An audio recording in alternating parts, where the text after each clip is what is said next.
Assalamualaikum warahmatullahi wabarakatuh. Perkenalkan, nama saya Anissa Fajrin dengan nomor pokok mahasiswa 212171055 dari Prodi Pendidikan Sejarah Fakultas Keguruan dan Ilmu Pendidikan. Dalam kesempatan ini, saya akan mempresentasikan hasil dari karya tulis ilmiah saya yang berjudul Sejarah Perkembangan Islam di Nusantara dan Akulturasi Kebudayaannya. Untuk materi pertama yaitu teori masuknya Islam ke Nusantara. Teori pertama dinamakan teori India atau teori Gujarat. Jadi di dalam teori ini menyatakan bahwa masuknya Islam ke Nusantara pada abad ke-13 melalui Gujarat, India, yang disebabkan oleh terjalinnya hubungan dagang antara pedagang Nusantara dengan pedagang Gujarat. Teori ini didasarkan oleh bukti batu nisan Sultan pertama dari Kerajaan Samudra, yaitu Sultan Malik As-Saleh, wafat pada tahun 1297, yang mempunyai kesamaan dengan batu nisan di Gujarat. Yang kedua yaitu teori Arab atau Mekah. Jadi teori ini berisi bahwa para bangsa Arab membawa pengaruh Islam ke Nusantara dari Gujarat sebagai tempat singgah dan Mekah sebagai pusat ajaran agama Islam. Hal ini diperkuat oleh bukti bahwa setelah wafatnya Nabi Muhammad dan digantikan oleh para khilafah, Islam mulai disebarluaskan.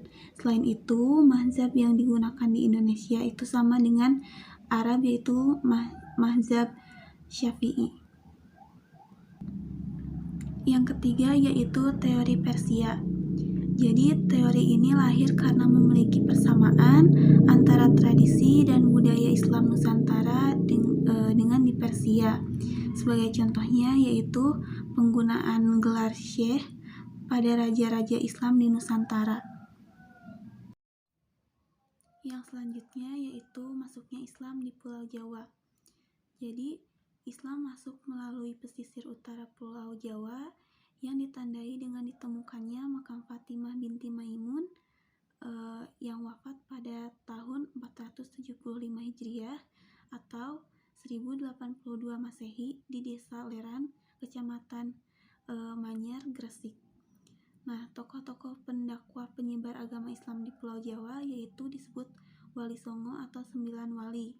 Yang pertama adalah Sunan Gresik, yang kedua Sunan Ampel, yang ketiga Sunan Giri, yang keempat Sunan Bonang, yang kelima Sunan Kalijaga, yang keenam ada Sunan Gunung Jati, yang ketujuh ada Sunan Derajat, yang kedelapan Sunan Kudus, dan yang terakhir yaitu Sunan Muria. Selain itu, berdirilah kerajaan Islam di Pulau Jawa. Yang pertama ada Kesultanan Demak, yang merupakan kerajaan atau kesultanan pertama di Pulau Jawa. Jadi Kesultanan Demak ini berdiri pada abad ke-15 Masehi. Yang kedua yaitu Kesultanan Pajang, yang merupakan kesultanan yang didirikan oleh Mas Krepet atau nama lainnya yaitu Jakatingkir. Yang ketiga ada Kerajaan Mataram Islam, yaitu kerajaan yang didirikan oleh Danang Sutawijaya dan dirintis oleh Ki Ageng Panamahan. Yang keempat yaitu Kesultanan Cirebon. Adalah kerajaan yang pada tahun 1447 sampai 1479 dipimpin oleh Pangeran Cakrabuana yang memerintah dengan berasaskan Islam. Yang kelima adalah Kesultanan Banten, yang merupakan kesultanan yang didirikan oleh Syarif Hidayatullah atau Sunan Gunung Jati dengan sultan pertamanya yaitu Sultan Hasanuddin. Lalu Islam juga berkembang di luar Pulau Jawa, ditandai dengan berdirinya beberapa kerajaan bercorak Islam. Yang pertama ada Kerajaan Samudra Pasai.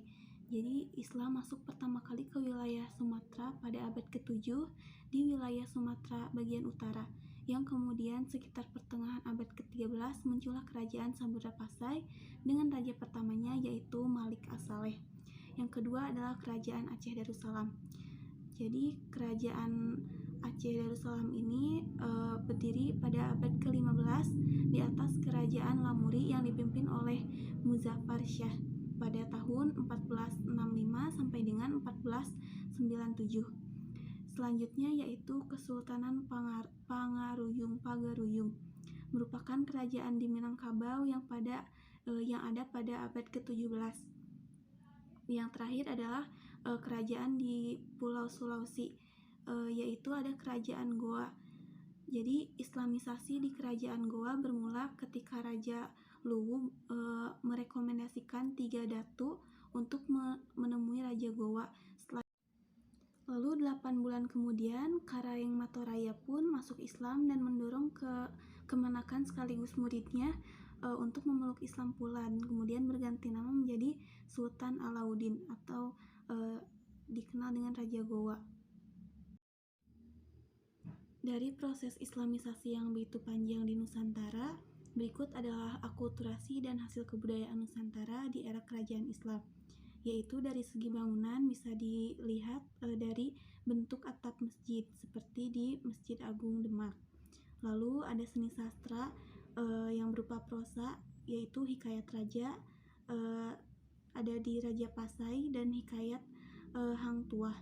Yang ketiga adalah seni ukir, yaitu seni ukir kaligrafi.